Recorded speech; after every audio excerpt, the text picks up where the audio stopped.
Defend नहीं कर सकेंगे खुद को। सुहेल साहब बताइए। नहीं, इस राय से तो हारून साहब की मुझे इत्तफाक है कि PMLN और मियाँ साहब बहुत शदीद ट्रबल में हैं, लेकिन यहाँ तक इत्तफाक होते हुए आगे मेरा इनसे इख्तलाफ शुरू हो जाता है। और वो इख्तलाफ ये है कि ये जब प्रोसेस होगा तो पाकिस्तान में पॉलिटिक्स को एक झटका लगेगा, एक वैक्यूम पैदा होगा और एक नई बाजी, शतरंज की बिल्कुल नई बाजी जमेगी।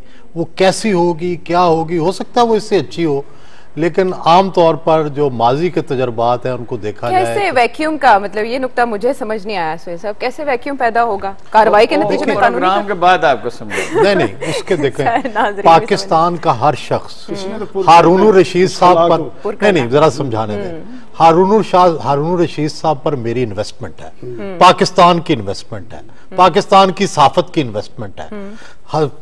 कितने सालों, 30 सालों से इनका कॉलम छप रहा है, इनकी साफत जो है वो उभर रही है। इसी तरह पाकिस्तान के जो सियासतदान हैं उन पर अवाम की इन्वेस्टमेंट है, रियासत की इन्वेस्टमेंट है, तजर्बे की इन्वेस्टमेंट है। उनको जब मौका मिलता है उससे वो सीखते हैं।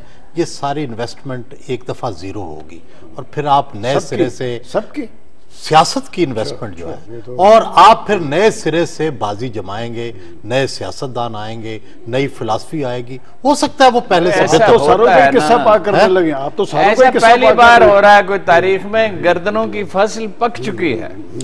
दुनिया में गर्दनों की फसलें अब नहीं पकती, अब एवोल्यूशन होता है। अब हो भाई, किसी को कत्ल थोड़ी करना है, ये गर्दनों की फसल तो वही होती है, कत्ल थोड़ी होना है। बस नए लोग आ जाएंगे।